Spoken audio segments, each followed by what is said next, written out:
नमस्कार दोस्तों, आज मैं कहानी सुनाने जा रही हूँ माफ़ी। मीठी नींद के झोंकों से रेवा ने सहसा महसूस किया कि दरवाजे की घंटी बज रही है। धीरे से आंखें खोली और सामने रखी घड़ी में समय देखा तो 5 बज रहे थे।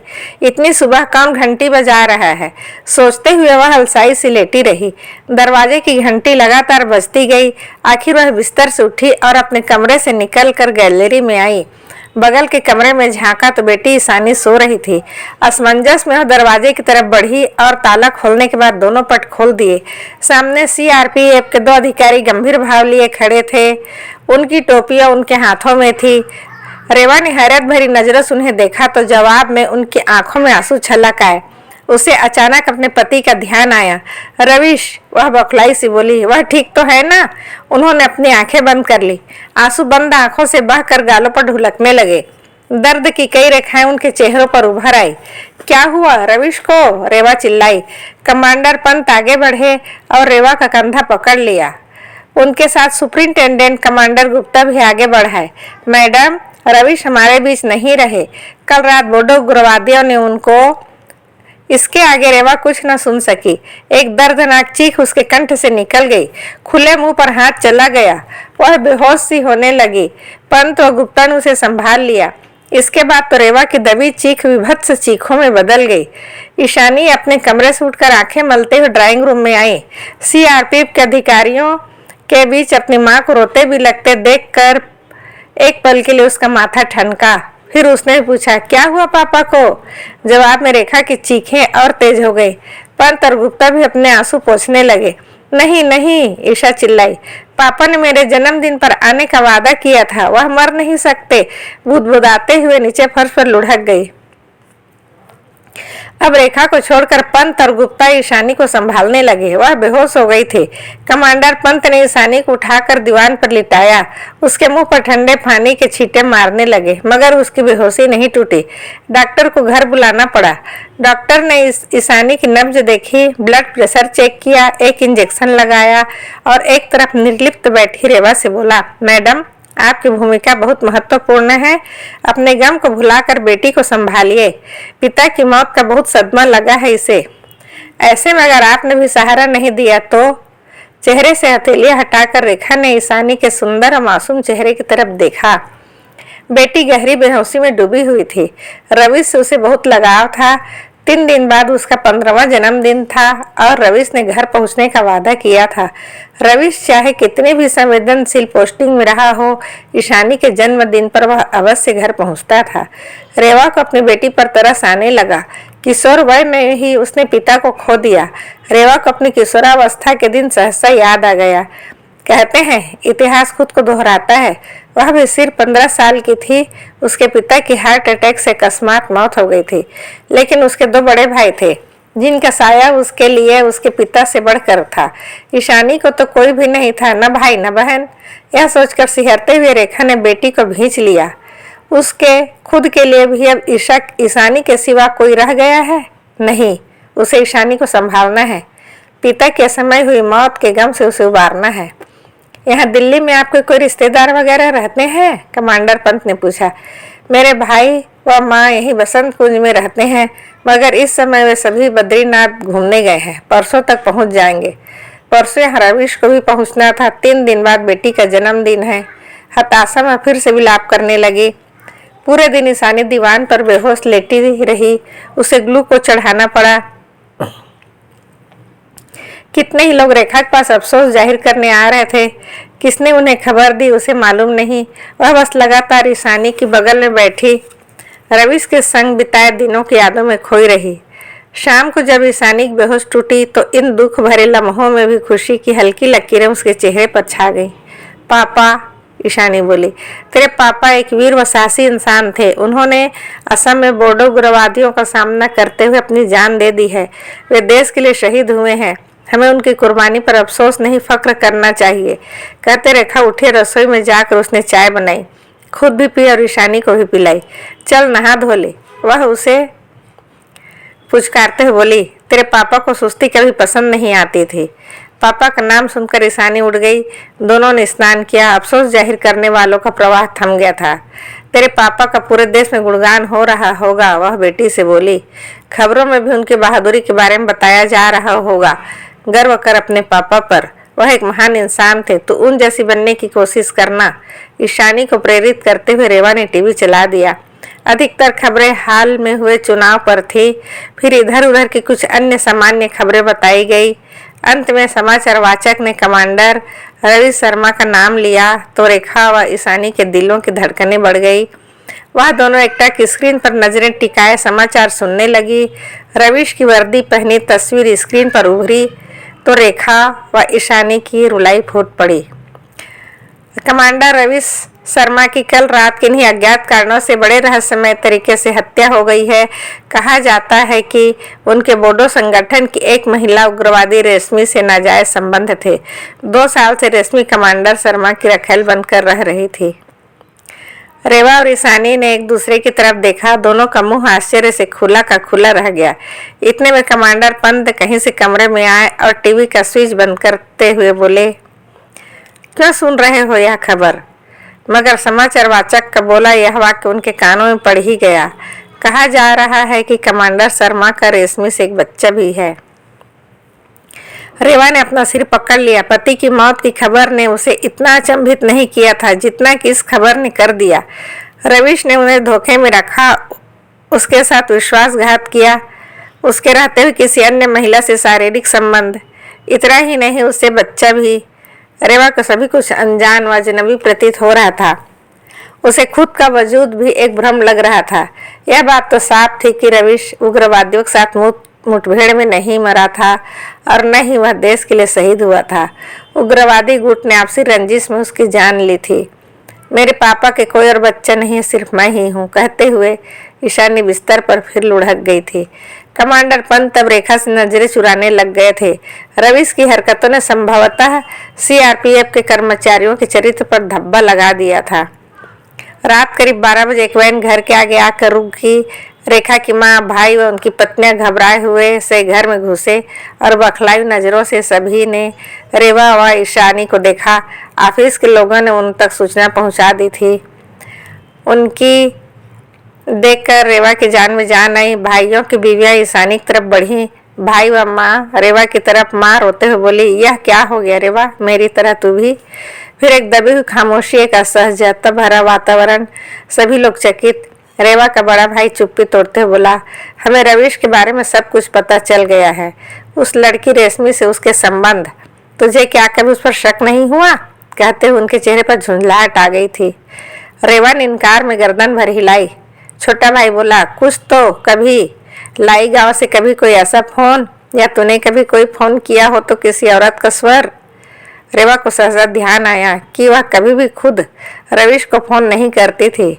हमेशा रविश ही उसे फोन करते थे। यह नियम उनके बीच हमेशा बना रहा था। समय कैसा भी बीत जाता है। रविश का गोली दगा शरीर दिल्ली पहुंचा। उसकी अंत्येष्टि हुई। रेशमी से रविश के कैसे ही संबंध रहे हों, मगर उनकी कानूनन पत्नी रेवा ही थी। इसलिए मौत का मुआवजा, पेंशन, संपत्ति आदि सभी पर रेवा का हक था। रविश के रेशमी से संबंधों की चर्चा उसके सभी परिचितों के बीच हो रही थी। उसके कॉलेज, जहाँ रेवा अर्थशास्त्र की लेक्चरार थी, कई स्टाफ के लोगों को ही पता चल गया था। सभी की बेइज्जती खामोश नजरें उससे पूछ रही थी, क्या उसे अपने पति पर कभी शक नहीं हुआ? रविश से हुई अंतिम मुलाकात को रेवा ने कई बार याद किया। उस सुबह वर्दी पहने रविश ने बड़े सामान्य ढंग से उससे व ईशानी से विदा ली थी और साथ यह भी कहा था कि लाई गांव में पोस्टिंग के सिर्फ कुछ ही दिन शेष बचे हैं। अगली पोस्टिंग वह दिल्ली की लेगा। ईशानी का हाई स्कूल का बोर्ड है, वह इसके साथ घर पर रहना चाहता है। ईशानी के जन्मदिन पर वह जरूर घर पहुंचेगा। वह क्या वजह थी कि रविश ने किसी दूसरी औरत से गुप्त प्रेम संबंध बनाए? इस अफवाह में कितनी सच्चाई है? क्या रेशमी नामक कोई औरत वास्तव में अस्तित्व रखती है? इस तरह के कई सवाल रेवा के दिमाग में कोलाहल मचा रहे थे। चूंकि उसके तमाम सवालों का जवाब लाई गांव में था, अतः उसने वहां जाकर हकीकत को खुद जानने समझने का मन बनाया। रेवा ने कमांडर पंत को फोन किया। मैं लाई गांव उस जगह जाना चाहती हूँ जहाँ रविश रहते थे। अरे मैडम, आप किन चक्करों में? नहीं, रेखा ने कमांडर पंत को आगे कुछ कहने से रोकते हुए कहा, मेरे लिए वहां जाना बहुत जरूरी है, नहीं तो मुझे चैन नहीं आएगा। कमांडर पंत ने रेखा का जोरहाट तक एयर टिकट बुक करवा दिया। जोरहाट से बस द्वारा उसे लाई गांव पहुंचना था, जहां बिंदा उसे लेने आने वाला था। रेवा जैसे ही बस से नीचे उतरी, चपटी नाक वाला बिंदा उसके सामने खड़े उसके नाम का पोस्टर लिए उसकी प्रतीक्षा में खड़ा था। वह चुपचाप आगे बढ़ी और जीप में बैठकर सीआरपीएफ के गेस्ट हाउस में आ गई। रेवा स्नान वगैरह करके फ्रेश हुई, मेस में जाकर थोड़ा खाना भी खाया। उसके बाद बिंदा से बोली, मुझे रेशमी के घर ले चलो, जानते हो ना उसका घर। बिंदा ने सहमति में गर्दन हिलाई और जीप में बैठने का इशारा किया। जीप शहर की भीड़ से दूर किसी ग्रामीण इलाके की सुनसान सड़क पर दौड़ने लगी थी। रेवा अपने विचारों की उधेड़-बुन में थी कि एक सुंदर उपवन के बीच बनी कॉटेज के सामने बिंदा ने जीप रोक दी। रेखा ने कॉटेज को देखा। हरे भरे पेड़ों से घिरी छोटी सी कॉटेज सुंदरता का प्रतीक लग रही थी। एक अजनबीपन रेवा को डस गया। वह कॉटेज की तरफ बढ़ी तो बिंदा ने पूछा, मैं जाऊं? नहीं, तुम यही इंतजार करो, वह बोली और आगे बढ़ गई। दरवाजे के पास रेवा काफी देर तक खड़ी रही। हिम्मत ही नहीं हो रही थी खटखटाने की। अंदर से किसी शिशु के रोने की आवाज आ रही थी। इतनी दूर आकर वह बिना रेशमी से मिले तो जाएगी नहीं, सोचते हुए उसने हल्के हाथों से दरवाजा थपथपाया।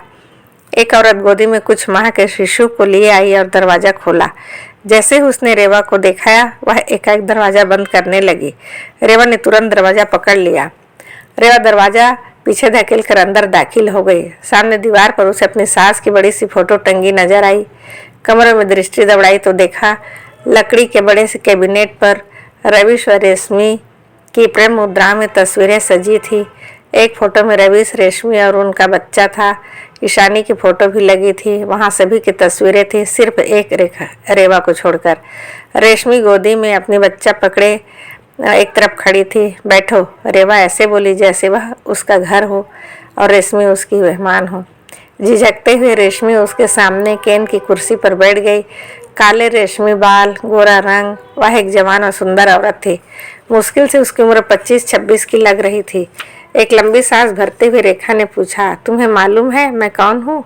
हाँ, मैंने आपकी एक फ़ोटो देखी है, वह सिर झुकाए बोली। उसकी गोदी में बच्चा रोने लगा था। रेवा ने पूछा, यह लड़का है? हाँ। रेवा अनायासी सोचने लगी कि वह और रवीश हमेशा एक दूसरे बच्चे की चाह में रहते थे। कभी रवीश की संवेदनशील पोस्टिंग की वजह से उनके बीच बिछोह बना रहा था, तो कभी यूं ही। समय बीतता चला गया। ईशानी 14 साल की हो गई और 40 की, जहां औरत को गर्भ धारण करने से पहले काफ़ी सोचना पड़ता है।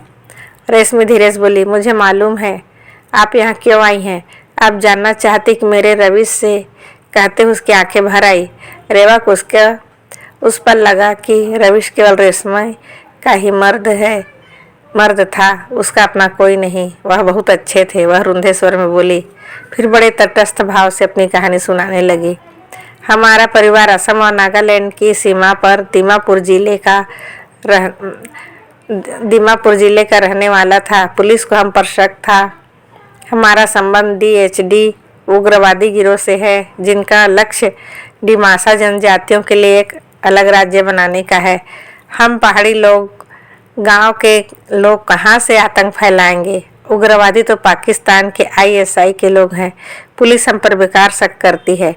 एक शाम सुरक्षा बल के जवानों ने हमारे घर पर आक्रमण किया और तुमने अपने घर में उग्रवादियों को शरण दे रखी है। वे हमारे रिश्तेदार थे, मेरी बहन के ससुराल वाले।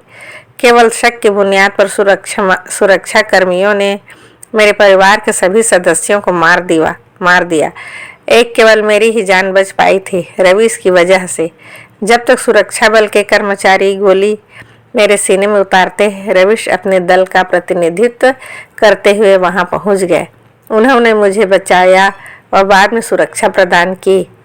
मेरा सारा परिवार मेरी आंखों के सामने खत्म हो गया था। दीमापुर में रहने से मेरा मन घबराने लगा था। मैं अपनी सारी संपत्ति बेचकर लाई गांव आ गई। यह कॉटेज लेकर रहने लगी। वह बहुत अच्छे थे। रेवा को समझने में देर नहीं लगी कि रविश उसके बीच मानवता का रिश्ता धीरे धीरे प्रेम में बदल गया था। कहानी खत्म होने के बाद उनके बीच एक गहरा सन्नाटा छा गया। रविश के प्रति रेवा को और भी तृष्णा होने लगी। उसने सिर्फ उसे ही धोखा नहीं दिया बल्कि रेशमी की मजबूरी का भी फायदा उठाया। मैं आपके लिए कुछ पीने को लाती हूँ, रेशमी बोली और अपनी गोदी के शिशु को सोफे पर लिटाकर किचन में चली गई।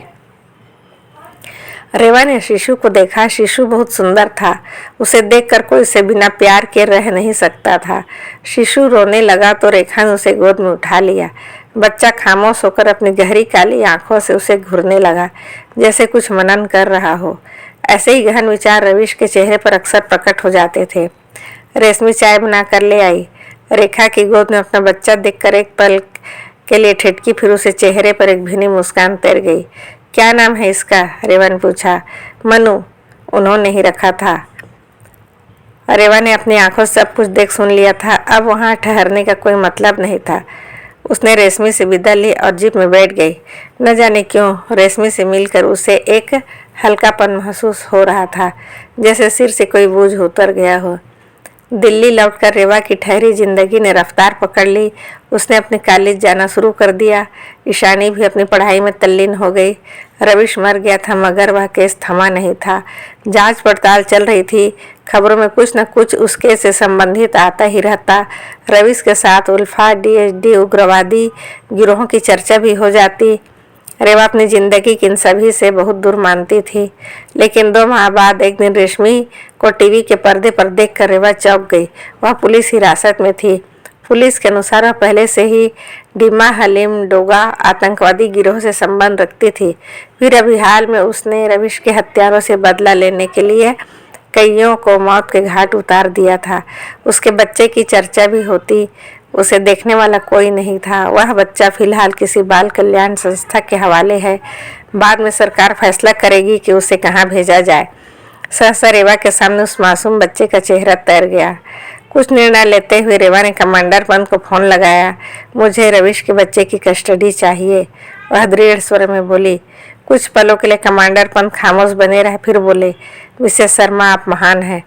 एक बार फिर रेवा को उसी मार्ग से लाई गाँव पहुंची। रेशमी से मिलने जेल गई। इन 2 महीनों में वह एकदम पतली हो गई थी, मगर चेहरे पर वही कशिश अभी भी थी। इस बार रेवा ने उसे घूर कर देखा। ऐसा सुंदर मासूम चेहरा, मगर सिर में घातक जुनून। रेशमी बोली, मुझे फांसी लगे, आजीवन सजा हो, मुझे चिंता नहीं। मुझे बस इस बात का संतोष है कि मैंने रविश को मारने वालों को मार गिराया है, बदला ले लिया है। वह सहर्ष अपने बच्चे की जिम्मेदारी रेवा को देने के लिए तैयार हो गई, बल्कि हल्की हंसी हंसते हुए बोली, यह अच्छा होगा, रविश के दोनों बच्चे एक साथ पलेंगे बढ़ेंगे। रेवा ने फिलहाल अपने कॉलेज से लंबी छुट्टी ले ली है। नई परिस्थितियां उत्पन्न हो गई हैं। घर में कबोज शिशु आ गया है। उसे अभी काफ़ी व्यवस्थाएं करनी है।